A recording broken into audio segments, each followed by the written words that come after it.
Hello there, and welcome back to War Thunder, to our first impressions on the Mirage 3C, and a few statements before we go into talking about the plane and also the background footage. This is a little bit of a kill compilation, a ceiling compilation that gives you a raw impression on what to expect about the plane.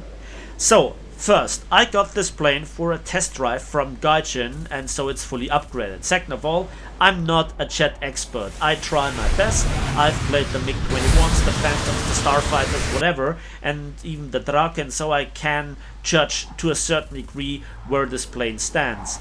The next thing is that I am not really a jet enthusiast. I play them, I try to get up to date, and always try to know what I'm talking about. But you know, I'm playing props, I'm playing even ships, I'm playing tanks at various battle ratings, so I'm not a specialist. If you want to have an in-depth review, there are different YouTube channels that can serve you in that aspect in a better way. But I think that even a noob as I can just judge this thing and put it into raw perspective.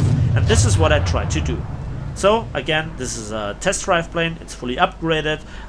This is a mere first impressions, not a review. So let's go into it. The Mirage 3C has a funny kind of way of playstyle, and in a nutshell, it's kind of a mid-house between the MiG-21 and the Draken, with their advantages and disadvantages.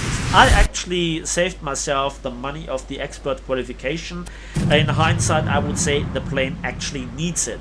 There are various different weapon loadouts, and I have gone with the one where I have the two 30mm DEFA 5.52A cannons with 250 rounds between them. They have decent muzzle velocity, they have really great damage, the ammunition is okay, the amount of ammunition that is, the placement of them is great, they have various different belts, even with AP rounds, so nothing wrong with them. Then I also have in the middle one big Matra R530E air-to-air missile, and on the tip of the wings the Matra R550 Magic 1 air-to-air missile.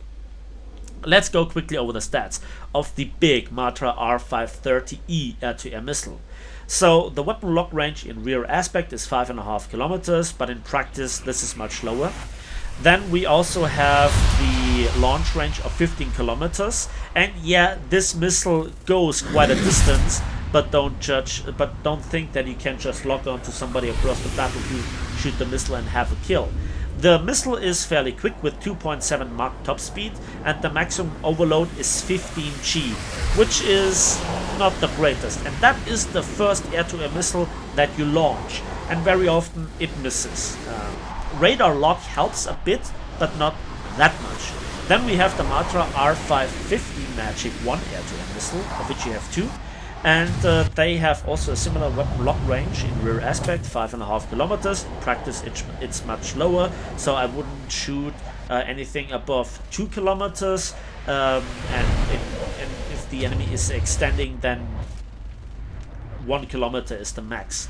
The launch range is 10 kilometers. In practice, this is also less. The maximum speed is the same, 2.7 Mach, and the maximum overload is 30 G, which is really nice. But at close quarters, sometimes they don't really track, and they are just throwing themselves off target. I have put some examples in the background footage where I think, okay, that should be a kill. I think that I put myself into a good launch position, but then the missile just whoop, whoop, whoop, whoop, went off to somewhere.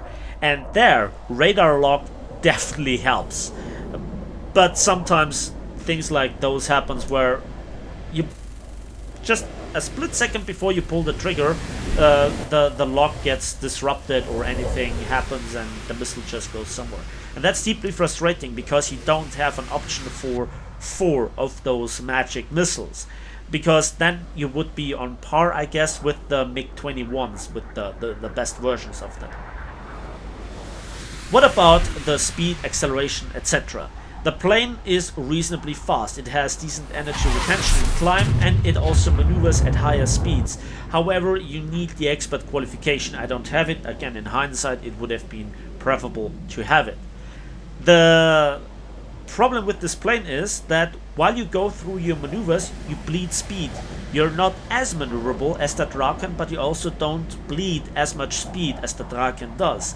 And yeah, you also don't regain it quick enough. Very often you're just slow enough that even a starfighter comes in out of nowhere and just yoinks you. And that is not really what I like to experience. Because, you know, you're looking around, there is nothing visible, there is nothing that is in sight, and then you just explode. You know, even when looking around like I usually do, you know, using the C key, using the radar, and just trying to keep track of all the enemies. That's just one of those things where you very often get caught off guard. And I don't think that this was the same with the MiG-21 or the Phantoms, and they always keep their speed up. And so you should try in this plane as well.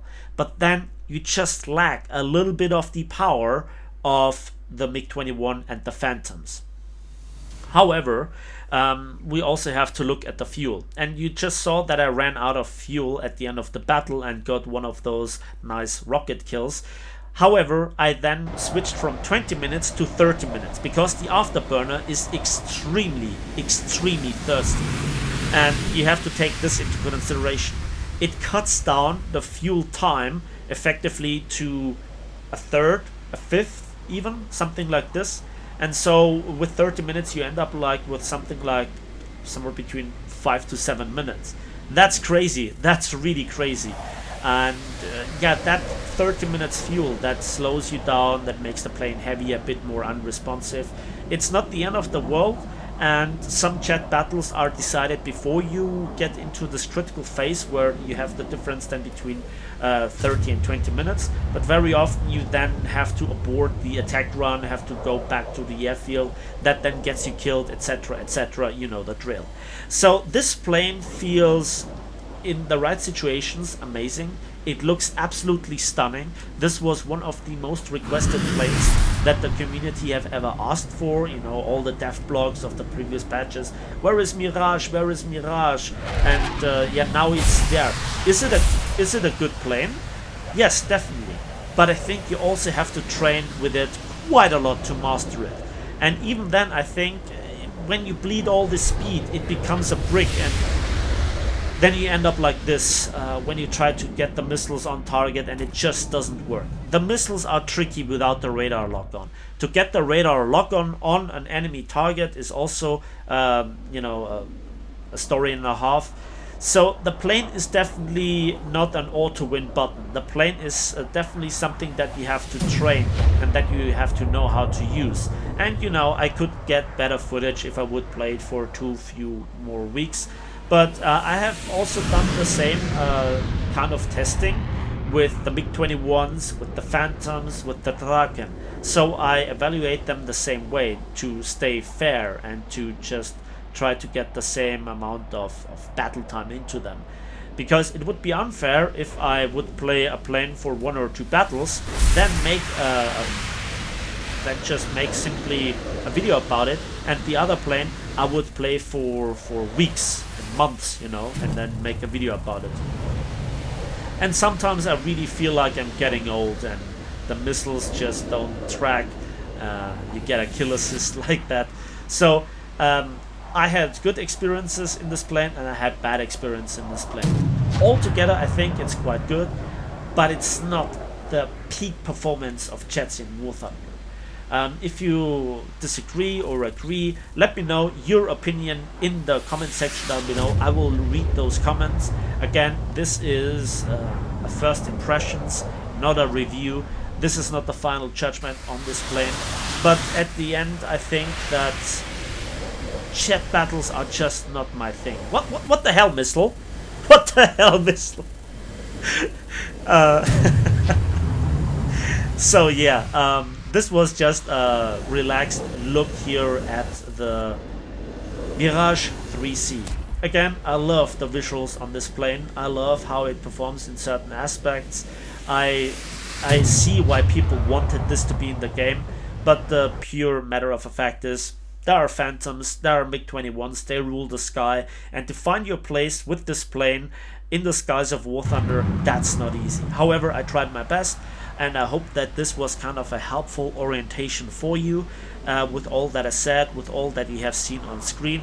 And that's it from me today. So thanks for watching, thanks for listening. I hope you enjoyed this video. Please give it a like if you did, subscribe if you want to see more. Don't forget to make a comment in the comment section what you think about this video, the plane, your experience fighting against it, fighting with it. And as usual, we will see each other on the waves, in the skies, and on the battlefields of War Thunder.